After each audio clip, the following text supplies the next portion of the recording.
Hi guys, this is Sham. In this video, we are going to talk about detail about 7QC tools that is widely used in the manufacturing sector, in the automobile companies, and pretty much basically in the day-to-day activities also.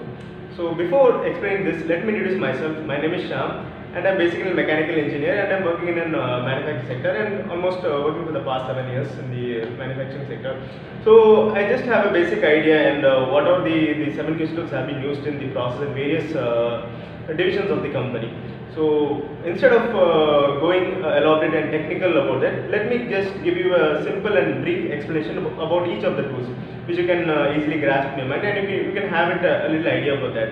Okay, so before entering into this manufacturing industry, I literally had no idea about 7QC tools, but my peers and my colleagues and my HODs, everyone insisted that you must know the 7QC tools before entering into this manufacturing industry. So I just went through a lot of books and a lot of internet stuff, and still I didn't have an complete idea. Okay, what is and how it is used in the sector, until and unless I entered the industry and went for a job and started working there. Then only I started realizing, okay, this is the concept. It's just a simple concept, but the way they taught us is so much more elaborate and more technical stuff. So you can't grasp it easily. So I just put it down in the most simplest way. So we just go through the entire video.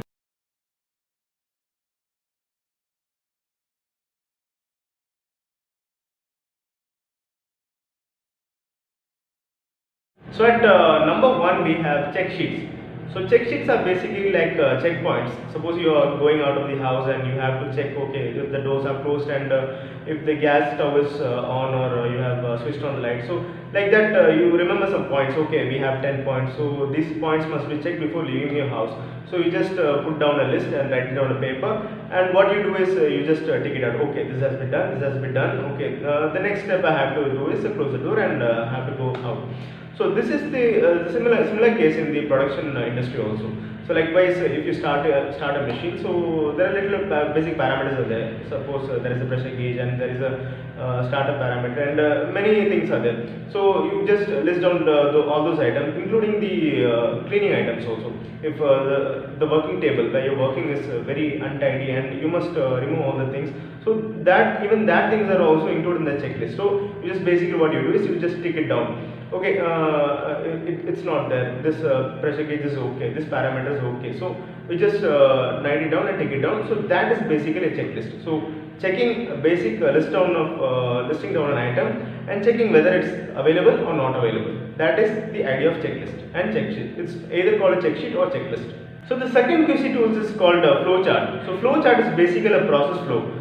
Suppose you are going from your home to a particular place.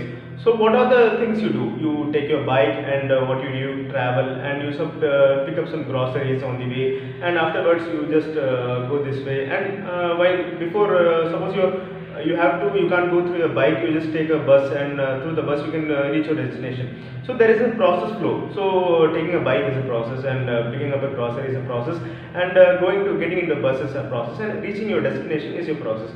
Similarly, in a manufacturing sector, we have many stages, like from where the goods has been received. So we received it and we check it, and after that we go through the process of further checking and assembly process, and after that we make a final product of that, and we go for a dispatch. So these all the processes are described in a flow, that each separate operation is given a separate symbol, and these symbols are indication of a separate process. And this all the process flow are denoted in a single page and single chart. So this is basically called a flow chart. And on number 3, we have histograms. Histograms are basically called bar charts. So bar charts, in the sense, you must have learned your probability and statistics in your maths classes in 10th or 12th. So you must have seen what kind of bar chart. It's like basically a square shape and with an open top, and there is a representation of bar. So all the data has been represented by a bar. So that is called basically a histogram. So another example of an histogram is you can during the election results you can see which party has won the most seats. So there will be a graph representative, and the bar graph will be going up. Okay, this seat is winning, this party is winning. So the other party which has lower votes, there will be like less bar. So that bar representation is called a histogram. That is a basic outline of the day-to-day activity in our daily lives. So at number 4, we have Pareto charts. So Pareto charts are widely used in the presentations and data collections of our manufacturing industry. But it's just an extent example of the bar charts. So what in the bar charts and between the Pareto diagram is the difference is it just groups the data. It's called basically there's another term for this Pareto diagram. It's called 80-20. So this 80-20 distribution, it's been shown clearly in the Pareto diagram that as the number one, the most number of defects or most number of quantity in that. Suppose an example is there. Let me take an example of our election results itself.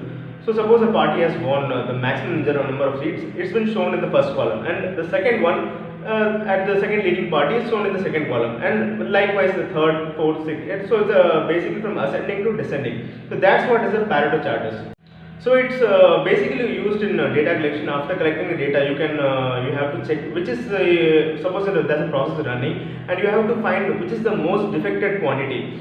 Suppose there is a lot more of defects in this process, but you have to find which is the highest number of defects. For that, you can use the Pareto diagram. So you can attack the major defect first, and after that you can go for the minor one. And at number 5 we have scatter diagram. So scatter diagram is basically a graphical representation of an x and y axis and some plot in between. So in this scatter diagram we have like 3 categories. So first category is what is called a strong positive relationship.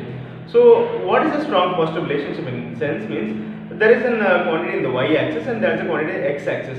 So suppose the x is rising, so x is quantity is rising. So as per the x value, the y should increase. So that is called a strong positive relationship. And the other one is called a strong negative relationship. So strong negative relationship in the sense is what? Suppose if the x value is increasing and at the path the y value is also decreasing, it's a decreasing curve, then it's called a strong negative relationship.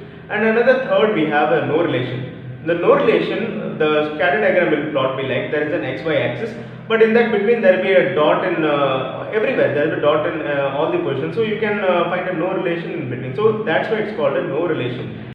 And at number 6 we have control charts. So control charts are basically a graphical representation of a process, but it's not really graphical representation, you can say. Let me tell you by an example. Suppose I have a pen with me. So my customer asks for a pen which has a size of around 10 centimeter. He has given me a specification that it should be between from 9 to 11. So in our terms, in our GTNT, our drawing terms, we tell it as 10 plus or minus 1. That it means it can vary from 1 in the minus side and 1 in the plus side. So it can be from 9 centimeter to 11 centimeter. So what is our control chart is it that what I told you before that UCL, upper control limit and the lower control limit will be there. So that upper control limit is the 11 centimeter and the lower control limit is the 9 centimeter, and in the between it's called nominal, that is called the 10 centimeter. So what our process does is we have to maintain that between the 10 centimeter. You can't go beyond that 11 and you cannot go below that 9. So that measurement and that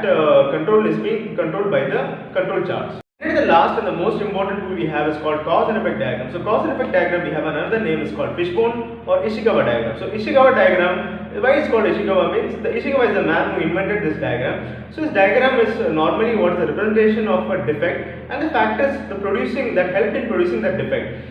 So what is the factors called? It's another term for the factors called phi m and 1e. So phi m is basically the division of phi m is called man, machine, method, material, measurement, and E is called environment. So what are the factors through these things that has been affected? Through man, either through, suppose an example for the man. So by manual error there is an effect, there is an issue due to that defect has been produced.